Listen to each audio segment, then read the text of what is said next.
Hello there. What's going on, everybody? Today, I just wanted to bring a live stream kind of randomly, wrapping up the weekend. Weekend's kind of drawing to a close, and we'll talk about huge ships. This is a Mel's Miniatures Bellator, and I think there's a whole lot of cool huge ship discussion. And I mean, I'll probably make more like straight up normal videos talking about huge ships and Armada. We can talk about a lot of different things, but I think that should be the subject for today because I think there's a couple of interesting points. I was hanging out in the Armada Discord last night, and there was a lot of interesting discussions that were going on. And one of the things that were being talked about is Lucre Hulks.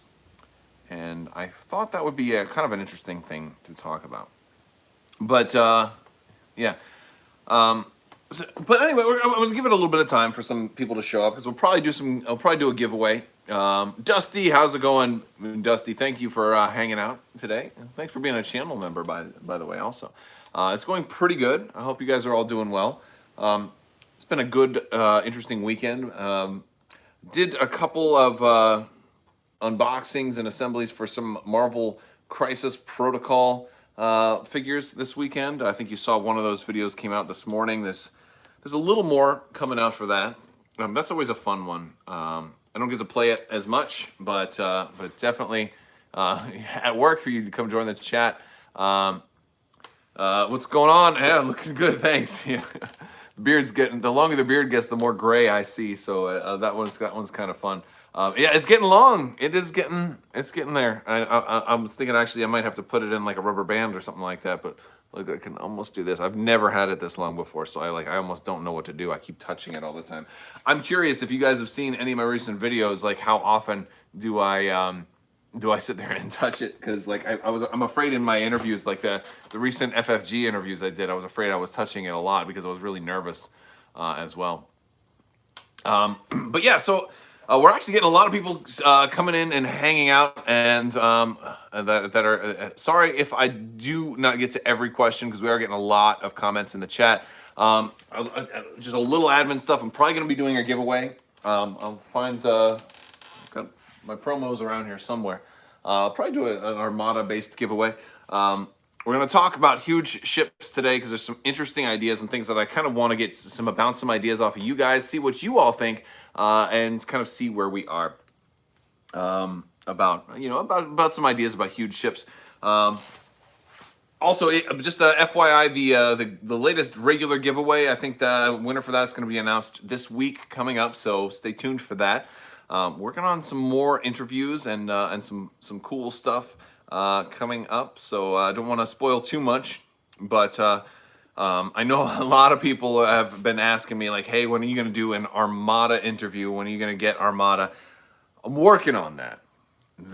It's not always, they have a smaller team for Armada, so it's not always the easiest thing to lock down people of Armada to just stop working for like an hour or so and talk to me. And there's a lot more work that goes into lining up an interview besides just like, hey, let's just talk for an hour. There's a lot of approval. There's a lot of so some of you guys know, some of you guys may not know. I've been trying to get interviews with FFG for years, and like a lot of things kind of boil down to the way you approach a question and answer in an interview type of thing. So there's been a lot of back and forth and learning that goes into this whole process. Like you can't just be like, hey, when are you guys gonna do this ship? When are you guys gonna do this unit? When are you guys gonna do this expansion? Like that's not like, and everybody I talk to is like, oh, ask them this, ask them that. I'm like, you kind of can't ask those things. It's kind of like a waste of time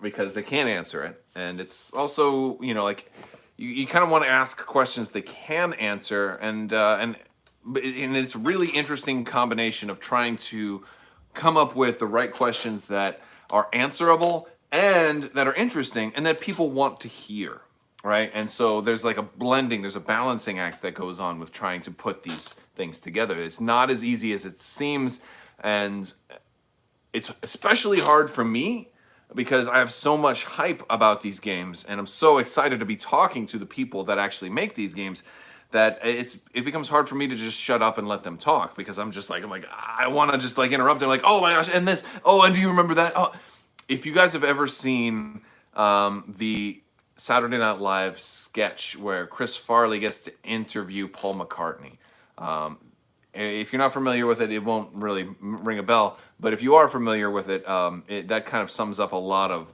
like how I feel when I get to interview folks from FFG. So that's even if you're not familiar, Google it. It's a pretty cool video.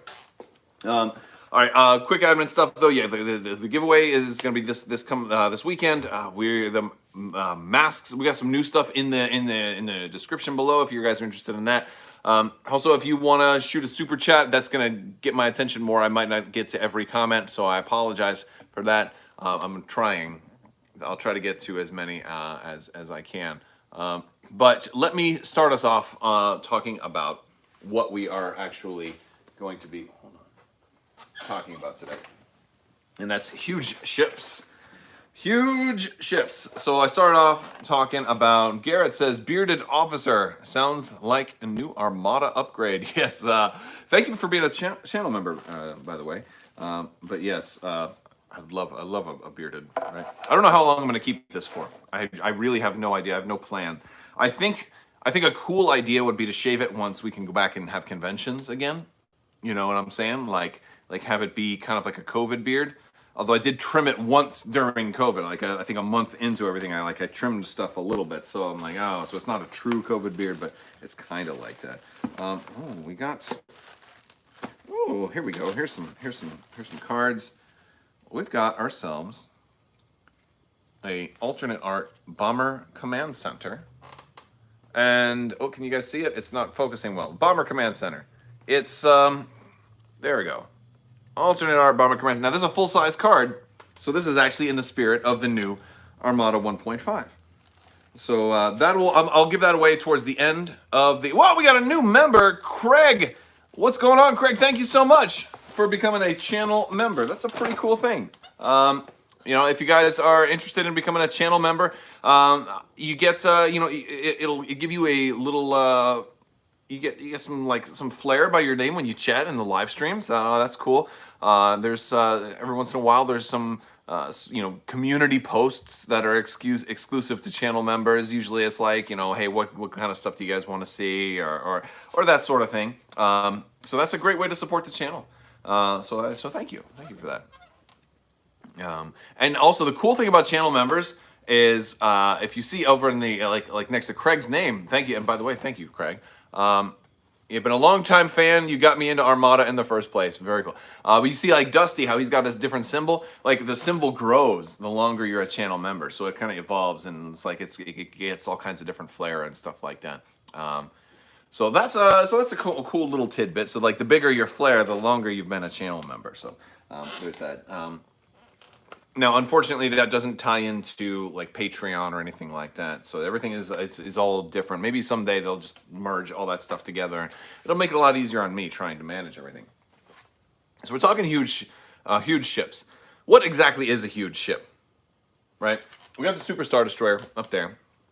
How can you be a member? There should be a button below that says "Become a Member." It's like a $5 a month thing, You can do that, or you can just super chat too. That's another way to help support the channel. There's also merch down below if you want to like purchase something. That helps support the channel as well. We got new masks, we got new shirts, we got the what's the new shirt? I've got the Hello There shirts. That's kind of honestly, like, I thought I was trying to do something that just didn't that was more specifically of the channel than rather of a specific game. And a lot of times when people talk to me at conventions, like one of the things they is like, can I hear it? Can you say it like your catchphrase? And I'm like, all right, it's not really my catchphrase, but people ask me to say hello there every once in a while. When do you think the Venator is coming out? January. I think it's coming out January, probably late January. All right, so it looks better with the beard. Thank you. So we got different potential for huge ships coming out with Clone Wars, and there's some really interesting things that they can do. Now with the Superstar Destroyer, we've got two large bases, front to in forward and backward. Like one in front, one in behind, and then that space in the middle. and that cardboard kind of goes between the two, and that's kind of how a huge ship works in that case. A huge ship isn't necessarily defined as having more than one base or being two large bases or whatever. Like I don't know if they like I'm not sure exactly in FFG's terminology what defines a huge ship specifically, and I'm really curious about that because I feel like there's a lot of different ways we could do different huge ships. Now, the most obvious I think to a lot of people is the Malevolence. That big, nasty, awesome capital ship that had the giant ion cannon. Grievous had that as his flagship for a little while early on in the Clone Wars, and it represents such an awesome idea for a ship that they should absolutely do for Star Wars Armada. I love the idea of having this giant, slow-moving ion cannon ball. Like it sounds amazing, and of course they're gonna have to do that for Clone Wars Armada.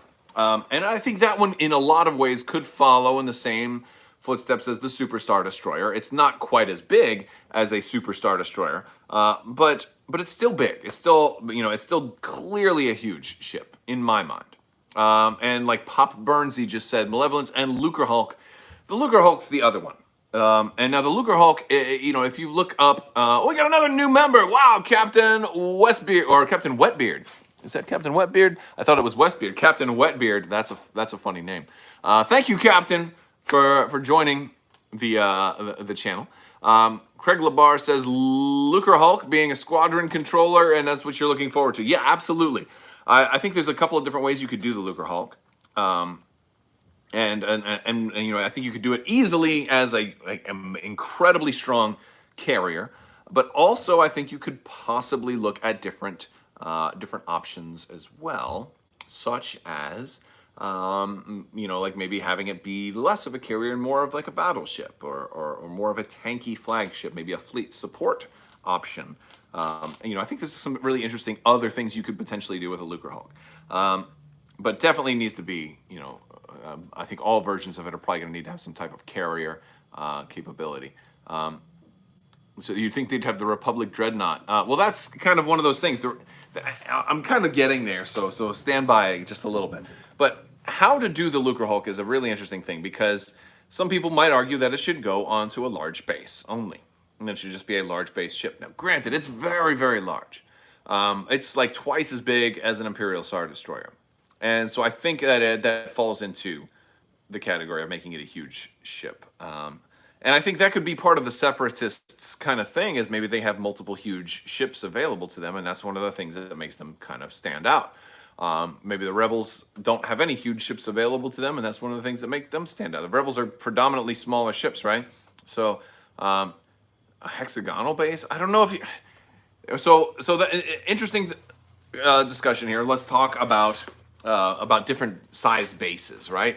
What's going on, everybody that is joining us? JJ, how you doing, buddy? Good to see more people joining. We're talking huge ships for Armada today, and there's some interesting back and forth we're having. But yeah, I think the huge ships for Armada could, and again, I'll probably do more formal videos about this as time goes on. But I want to kind of just run some ideas past you guys, because I think when you're doing the Lucrehulk, I think it has to be a huge ship.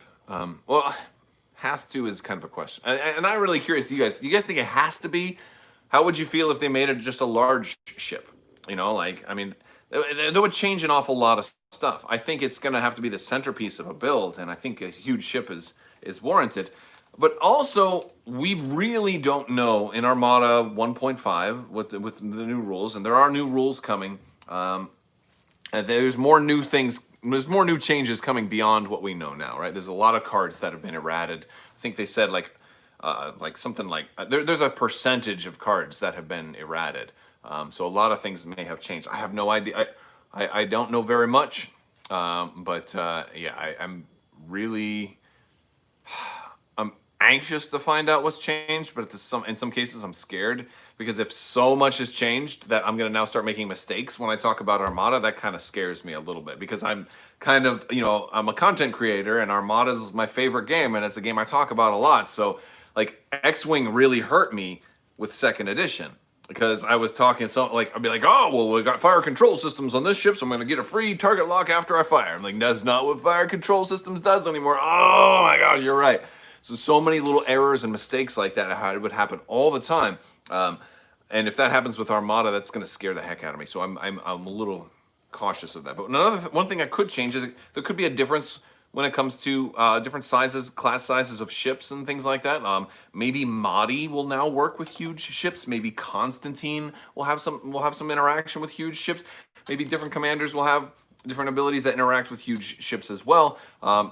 We don't know. Maybe huge ships won't necessarily just get that automatic pass token anymore. Maybe huge ships attack rules will have changed. You know, who knows, right? Like so. That's certainly going to play a part. And it may turn out that huge ships don't matter. It may turn out that Lucre Hulk absolutely needs to be a huge ship, but I'd like it to be a huge ship. Flotillas, we can talk about flotillas a little bit later. There was a lot of chat. I started a big discussion in the Armada Discord about flotillas, and I feel like it's almost worth a whole separate video for, but there's interesting things to talk about there. But here's my idea. Now, a Lucre Hulk is not as big as an Executor Star Destroyer. It's going to be awesome for new players coming in. Sure. I wish I could get a preview of the rules so I could have some how to play stuff kind of ready to go for new players, because new players coming in are probably going to Google how to play Armada. I am one of the first results a lot of people see, and I'm afraid that I will be teaching people how to play incorrectly.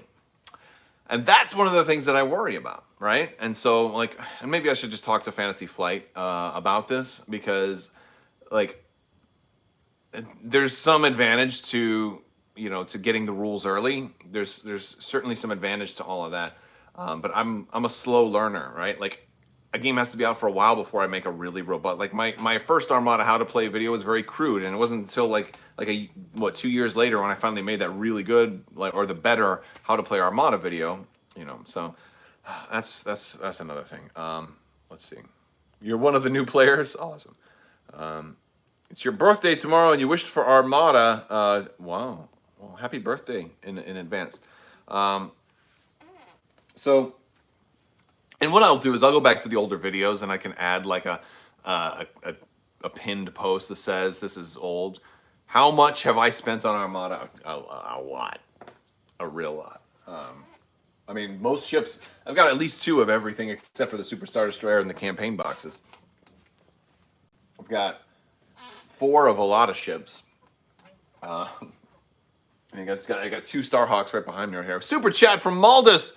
Viscount Mon Calamari Star Defender. That is, well, thank you for the super chat, by the way. Awesome. I really appreciate you. It's awesome. Thank you so much. So, yeah, Viscount. Let's talk about a Viscount. I think a Viscount is probably not that likely right now. It's a possibility, but, like I feel like it's so close to the Radis. The Radis was kind of like their way of kind of doing it.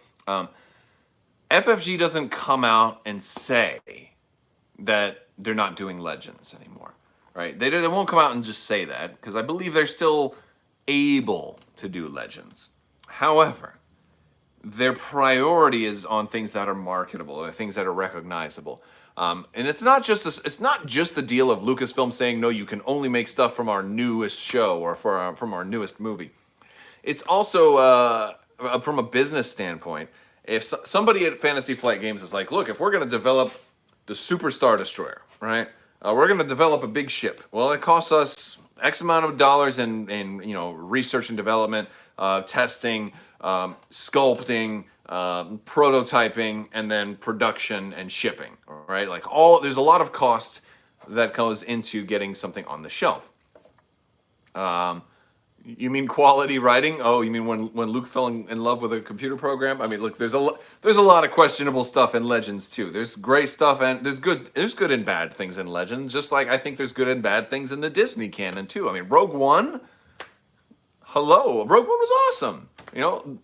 Star Wars Rebels, awesome. The Mandalorian. I mean, there's a lot of really good stuff in the current, timeline. I'm just saying, it's okay. I mean, but I'm an optimist. I like to look at the good things. There's a lot of good stuff in Legends, though, for sure. I would also love for Disney to embrace Legends as just an alternate timeline, like maybe do just like how Marvel has the Marvel Cinematic Universe, and then they have the comic book universe. Like, why does everything in Star Wars have to be in the same universe? Could you have comics that are still going on in Legends, and just a totally different universe? Like, I know that would probably confuse some people, but I would love to see something like that happen.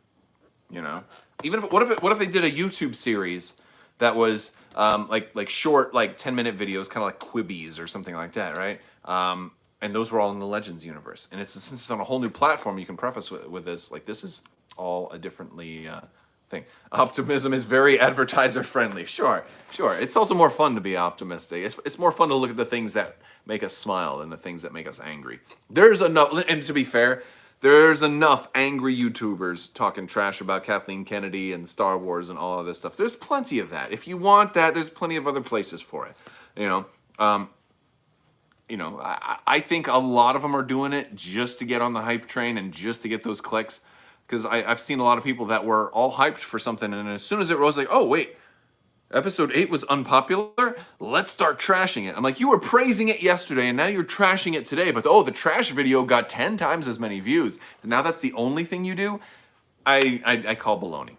Then there's a lot of people that do that. Like the sequel trilogy was not perfect. I'll say at the time the prequel trilogy was not perfect, not long after that came out. But time makes all that stuff better. So speaking of the prequel trilogy, let me get back on topic. Armada huge ships. I'd like to say, what really constitutes a huge ship? So the Lucrehulk, I have said before, and I think a couple of people said, what if it's just two bases side by side instead of in front of each other? Okay, I think that could be pretty cool. It's definitely big, right? I think the biggest ship we've got right now is the Starhawk. The Starhawk still isn't as big as a Lucrehulk, and the Starhawk is pushing the boundaries of what a large base can possibly be. So I think the Lucrehulk needs to be a huge ship, and I think the Lucrehulk needs to be multiple bases. But what I'm not convinced on, and here's where I'm going to get kind of weird on you, okay? This is like the most important part of the video right here. Does a Lucrehulk, if it's two bases side by side, do they have to be large bases, or can they be medium or small bases? Will that still constitute a huge ship? And now we got a super chat from ArcX21. Dude, thank you so much for the super chat, ArcX21. Love your channel. Well, thank you, man. I love you, and I thank you for helping support the channel. That's awesome. That is very awesome. You get a Bellator twirl. Watch this. This is for you. Woo! Okay, I'm glad I did not drop that because that was expensive. What the hell am I doing? All right. Can you show me what two medium bases would look like? Sure, I can. What a great question. Let's get a couple of the only medium based rebel ship, right? So we got these guys. I'm gonna take you off of there. I don't want to drop the actual ship. So I've got two medium bases right here. They could go side by side. All right, I think that would be perfect. I mean, you could do small bases too, no, I think two medium bases would be perfect for a look. And I think if you consider doing a large ship, if you consider doing a huge ship with two medium bases, you could then turn around and tell people, okay, a huge ship is classified as any ship that is on more than one base. Okay, you could do that, or on two bases, right? You could do that, because then both would fit that criteria. That would also kind of lend credence to the Superstar Destroyer being the largest one, right? Because it's on two large bases as opposed to two medium bases.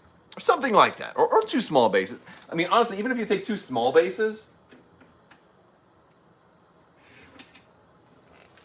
and you spread them out enough to, that might be... I don't know if they'll have enough oomph to them, though. They could. The problem that you run into, though, and here's the problem with doing them side by side. So I'm going to pull up a base here. Let me get a clear one so it's a little easier to see. The problem doing them side by side is this. Can you guys see right here? A base goes flat in the front. So you can easily put something, behind another one. But if you were going to have them go side by side, you've got this ridge here. You can't, you see, like I can't have something rest firmly on there. So you'd almost need an extra piece of cardboard. And here's how, this is maybe a way that they would do that. You put a blank piece of cardboard in the base, and you put another piece of cardboard on top that bridges them together, or something like that. I don't know. They'd have to get creative on it, because I think it's harder to do it side by side. But if they can, I think that'd be awesome. Or I mean, or they just do a custom base. They could certainly do a custom base. But I like the idea of doing the two bases side by side, because if it's side by side, you can still do your movement total. Yeah, and they've already got the 0 move turn. That'd be a really good one for the Lucre Hulk, right? Could the cardboard go on top of the peg? They could certainly put cardboard on top of the peg. That would not be that hard at all.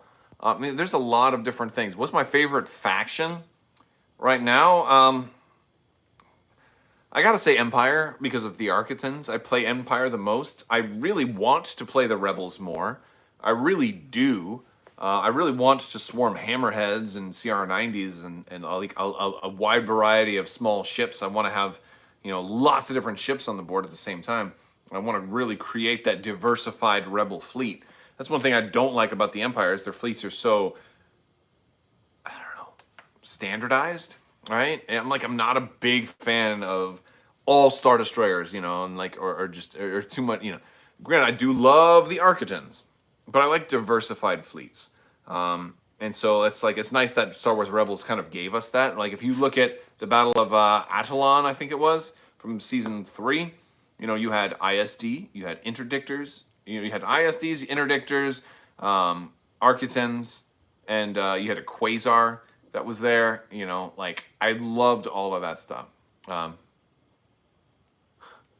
They might just pick an existing system for bases. I don't know. I don't know how they're going to do it, but I like I think the design of the Lucre Hulk being big and round like that, you could put a thick peg in the center and just have it be on, that center,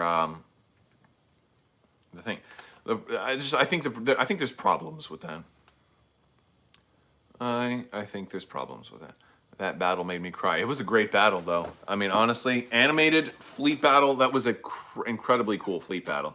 Like Star Wars Rebels, man, what a great show. Like, I wish I had more time. I spent a lot of time working on videos and doing like trying to plan things out for the channel. And it's not always just creating videos. Sometimes it's writing update like websites for the articles for the website, or kind of uploading podcasts, because we have the Double Critical podcast for Star Wars Legion and things like that. Yeah, I'm even kind of thinking about running like a Star Wars RPG, because I'm in this Star Wars RPG called Recover the Supplies with 5th Trooper, and and it's funny because I had talked about, I made a post a long time ago about running a Star Wars RPG with patrons and stuff. I haven't had a whole lot of GMing experience doing that, but had a lot of support for it. And at the same time, I think 5th Trooper was planning something at the same time. They're like, hey man, I don't want you to think we're trying to copy you, but we also have something like that planned. I'm like, okay, cool. I mean, as far as I'm concerned, there's nobody copies anybody. If we're all making Star Wars content, we're all making Star Wars content. There's plenty of Star Wars to go around for everybody. But that is still something that I want to do. I've got, has anybody in here saw the Star Wars Story Cubes review I just did? I think for like Friday, or yeah, I think it came out Friday morning. They're like dice that have different Star Wars symbols on them, and you kind of roll them in to create a story. I tried that because I am GMing right now a private campaign with some friends, and I tried using the story cubes a couple of times in the in our session, and it was so, honestly, it was so cool. It was super cool. Like I could see, like, I wouldn't mind, like, I almost want to try doing something like a one-off, like a single event.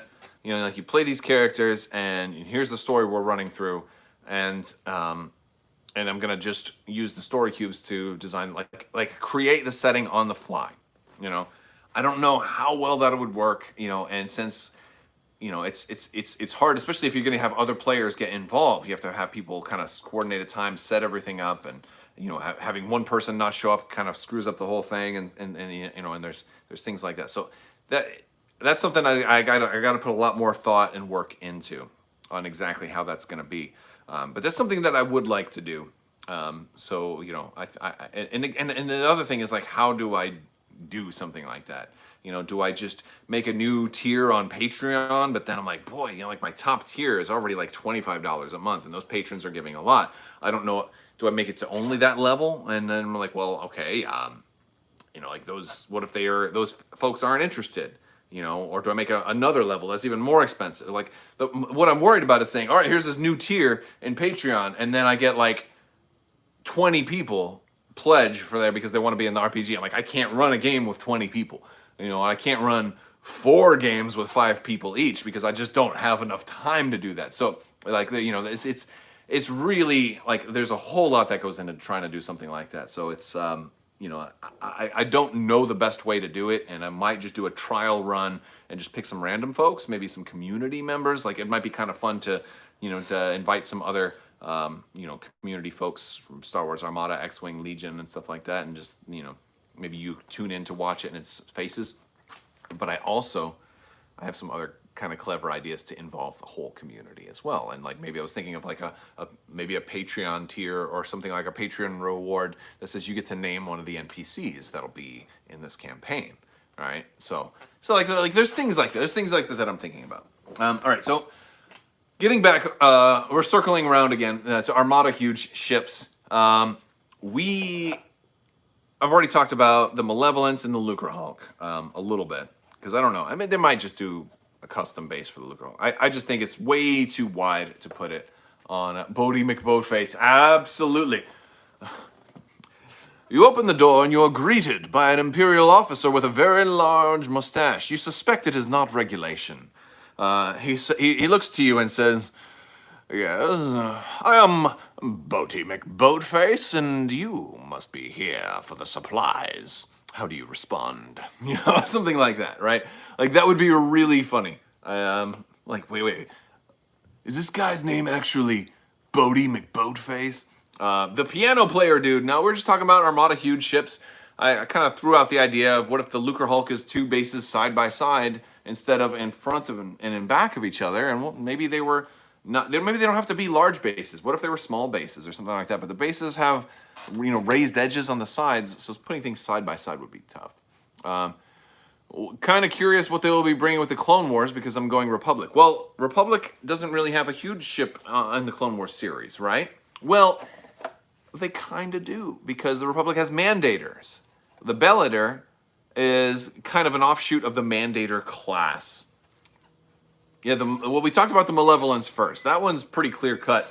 I imagine that one would physically be built very similar to the Executor, and would have that awesome ion cannon weapon, maybe something that moves slowly and, ships have to dodge out of the way. Like, I feel like that just, I feel like it writes itself. We don't really even have to think that much about it. It just seems awesome. But the Mandator was in Legends, but, and there's a big but here,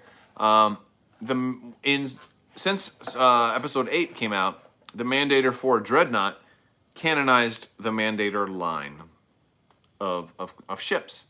So now the Mandators are not necessarily Legends, all right? But what's unclear is exactly how all the rest of the Mandators fit into canon.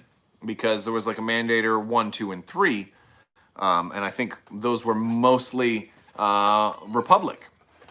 And the Bellator was kind of an offshoot of I think the Mandator 3 that the Empire used.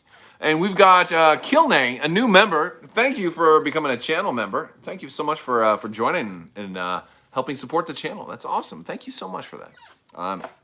So like, I feel like now, since we've got Episode 8 has come out, we've got the Mandator 4, they probably could do at least a Mandator 1 for the Republic, right? Like, give them a huge ship too. It's a freaking Dreadnought class, or I don't even know what class, Mandator class or something like that. But they could do these things for the Republic now, and I think they're actually canonized in something. I was looking it up, and I was talking about them at some point in another video. and they were canonized at one point. But we haven't seen them on screen yet, right? So I think the Republic is, and that would be a really, really fun thing to do, because here's the problem. If the Clone Wars sells really well, and I think that's what it's going to take. Before they start doing the huge ships, they have to see how well. I would wager, out of everything that's kind of in production right now, there's no huge ships in production right now. They're probably waiting. They probably got ideas for like the Malevolence or the Lucre Hulk, but I would wager they're not in production yet. I wager they want to see how well the Clone Wars starters sell. If the Clone Wars stuff sells well and proves that it's not a flop, then they can move forward and say, okay, we can justify this because we picked up at least, 10,000 new customers with this, so we can probably justify, selling Lucre Hulks or whatever, or what have you. And so it's probably one of those things. And I don't think there's a doubt. I'm sure that this stuff is going to sell really well. I'm sure it's going to be very popular. But from a business perspective, you've got to. I think it's the responsible thing to do. Any future plans to repaint other Armada ships? Not currently. I'm sitting here looking at like a Hawkeye and a Black Widow, a Green Goblin, Ronin, Spider-Man, Drax, all kinds of stuff I still haven't painted yet. I got a lot of stuff that still needs to be painted that I haven't done. So I am behind on painting, way behind. And then there's new Legion stuff coming out real soon. Arc Troopers, man, so much. So much. I'm so far behind. We are still going to be giving away this full-size Bomber Command Center promo here pretty soon. So stay tuned for that. Your beard, what? I'm missing some of the chat. The strokening, yeah. I do this quite a bit. Sorry. So yeah, the Bellator, this is one from Mel's Miniatures. This one definitely was painted. And, I think I did the airbrush on this one, and then painted some of that stuff, and then I did the engines. Paint my beard. Guys, I did that. All right, so I'm going to tell you something. I painted my beard not that long ago. I dyed my hair, my mustache, my beard, and my freaking eyebrows. I did all of this. And nobody noticed. Not one comment. Nobody said anything about it. That's a true statement. At least not a statement, or at least no comments that I saw, and I was looking for them. I dyed everything from the neck up blue. Recently. You think right now you think, no, he's lying. He's lying. Yes, I dyed everything blue, and nobody said anything. So see if you can figure that stuff out, because I was surprised nobody said anything. And yes, I was actually in videos. I was in videos. Oh, the pictures were funny too. And I think it's just because with the lighting and stuff, it didn't show up as clear, but it was clear to me. It seemed rude to comment on it. Like, we were playing silly. Like, it was one of those like lazy Sundays where my wife and I got silly and we both dyed our hair. You don't think we're allowed to? You don't think we're allowed to comment on my blue hair? That's funny. I just look. I don't care if you guys commented or not, but I just thought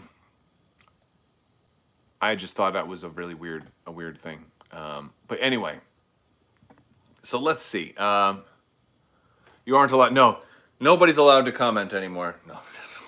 It's crazy. All right. Let's see. What else? Oh, so that's basically some of my thoughts for, I think I've kind of covered the huge ship stuff. If Fantasy Flight Games allowed you to request a model of any one ship or squadron of any faction that isn't in the game with its own stats, what would you like it to be? A ship? I would want it's a toss-up between a Dornian gunship and then like the Dreadnought, the Katana fleet. I would want the Katana fleet for both factions. I think that's what I would go for. Medium ship, right? But yeah, all right. So, I did some gaming today with the family. Where did you get the name Crabbok from? It was my character name in EverQuest 2. I just kept it going. You play an MMO, you pick a character name and kind of go with it. We did some gaming with the family today, and one we played a game called Apples to Apples. Have you guys ever seen this? Have you guys ever played this? Light family game. Okay, so basically, if you guys are familiar with a game called Cards Against Humanity, it's kind of like that, but it's family friendly. Everybody gets these red cards, and they have different things on them, like Judge Judy or Canada. They have all nouns and things, cow pies. And you flip over a green card, and it's got some kind of adjective, like funky or unreal, right? And so somebody flips over a green card. Okay, it's funky. Everybody else plays a card, and we shuffle them up. And Sarah, my lovely wife, is here in chat. Yes, my son misread Judge Judy as Jungle Judy, and we're like, what in the hell is Jungle Judy? And there were lots of jokes. But basically, we played this game today, and it's great. And it's just basically, whoever flips over the green cards picks whichever red card was submitted that they think is the funniest or the best for whatever reason. They get to pick the reason. They can pick the one they think is most accurate, the one they think is most crazy, or most funny, or whatever. And that one wins. And then the person who submitted that card takes the green card, and they get a point. And then you pass it. And then the next person flips the green card, and everybody else submits to them. And it's really, really fun. Is this the only way she gets to see you? Absolutely. She has to schedule an appointment. And yes, Sarah, if you're watching, I'm going to put in a new Patreon tier just for you to have exclusive access to your husband. Yes. But yes. Anyway, so it's like fun gaming time. So definitely check out Apples to Apples if you have young kids. All they really need to have to know how to do is to read. They can still play. And it says ages 12 and up. That's baloney. You don't have to be 12 or higher. I think you can play it at 8. You probably play it at 7. It really depends on the kids. Why I have to pay you? Well, you're going to be using my money anyway, right? All right. All right. I think we need to give away this Bomber Command Center. I think we got to give away this Bomber Command Center. Do a hashtag Bomber Command Center. Spell it as best you can. It doesn't matter. Just type hashtag Bomber Command Center, and we'll do that. Oh, you know what? Next time I do a giveaway, I'm going to make you hashtag something that's really hard to spell so we get to point and look and laugh at everybody who did some kind of terrible misspelling of the hashtag. So type that in chat. I'm going to select in 3, 2, 1. Oh, Ben Koch. Ben Koch, you're the winner. So yes, all you got to do is email me at mailcrabbok@gmail.com, and I'll get just give me your shipping information, and I'll have this out to you. Now, with the post office being destroyed, I don't know if it's going to get to you anytime soon. There may be some delays, but that's out of my hands, so I can't do much with that. I hope the post office does not get shut down because I mail out a lot of promos and stuff that way. But I do that on Patreon as well. Need to get some new stuff set up for Patreon as well, so I'll have that coming soon. All right, carrier pigeon, that's a great idea. I will have them sent over to you by CR90 Corvette. Jaina's Light will deliver this. That was fun. Well, as your first stream too, well, you should come back for more. You're apparently very, very good luck, aren't you?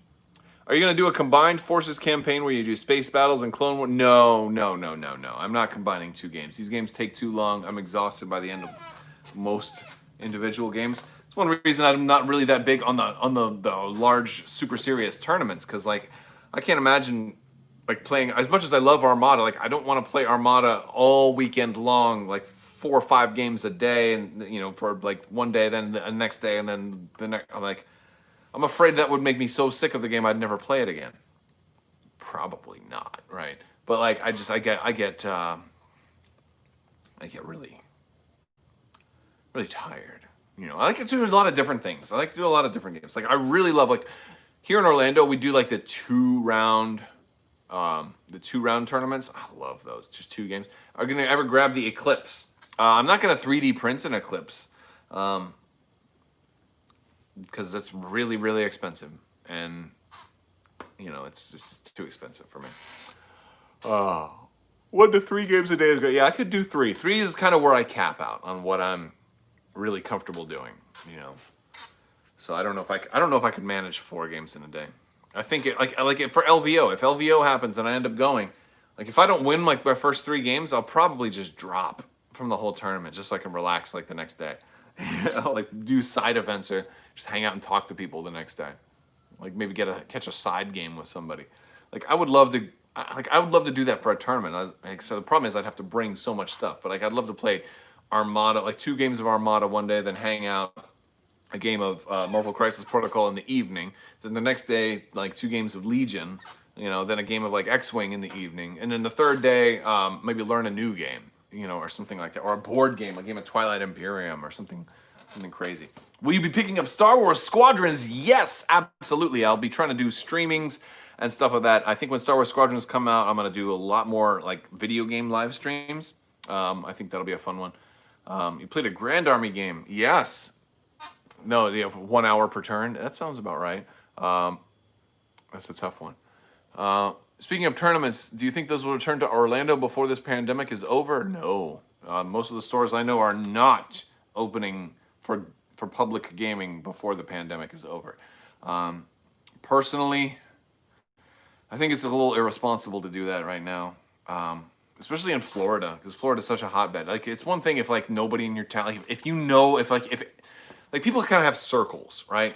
Like I will meet, like I have a small circle of people I'm willing to meet with and hang out.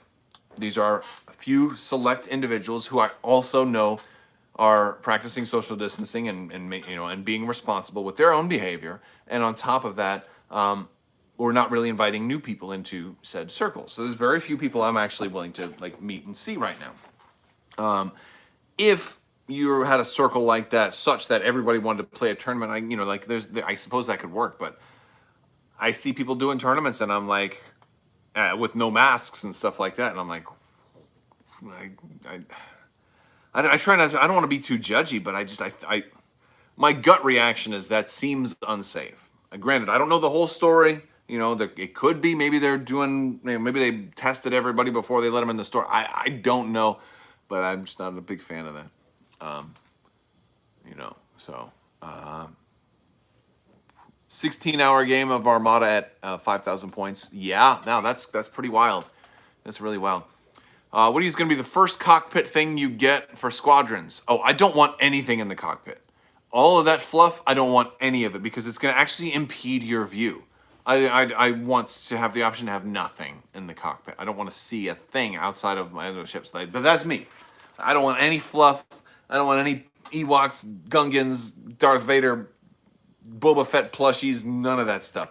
I can't imagine that they thought that would be a good idea. I think that's a terrible, terrible, terrible idea. Hey, let's make it to where like if a ship is coming here, you won't see them, and so you can, congratulations, you earned something cool. Now you can die quicker. Like I don't get that. I'll tell you one of my favorite video games right now though is Sea of Thieves. Like Sean got me into playing Sea of Thieves, and whoo, man, is that game insane. I love Sea of Thieves. It's not even like a video game. It's just like an experience. It's almost like it's very sandboxy. You just go out and like, hey, I want to go fishing today, or no, I want to go shoot enemy ships and try and sink somebody, or I want to go run missions or quests, or I want to go just sail around and see, what I can find. Like find a Halo. No, I haven't played a Halo game in a long time. I had a lot of fun with the original Xbox playing like Halo 1 and 2 and even Halo 3, but past that I really haven't done much Haloing. All right, well, I think we're going to wrap it up. I'm going to go ahead and start getting the kids ready for bed and, do a couple of family things. But I will see you guys soon. I want to thank you for hanging out with me today. And thanks for all the new channel members. If you guys are still watching, if you do want to support the channel, there's links down in the description. There's new merch down there. There's some new shirts and masks. I would recommend the face masks more than the neck gaiters, just because the neck gaiters can sometimes make exhaling particles go farther because they're pressed up so close to your face. And so a new study kind of shown that it's kind of like when you put your thumb over a hose.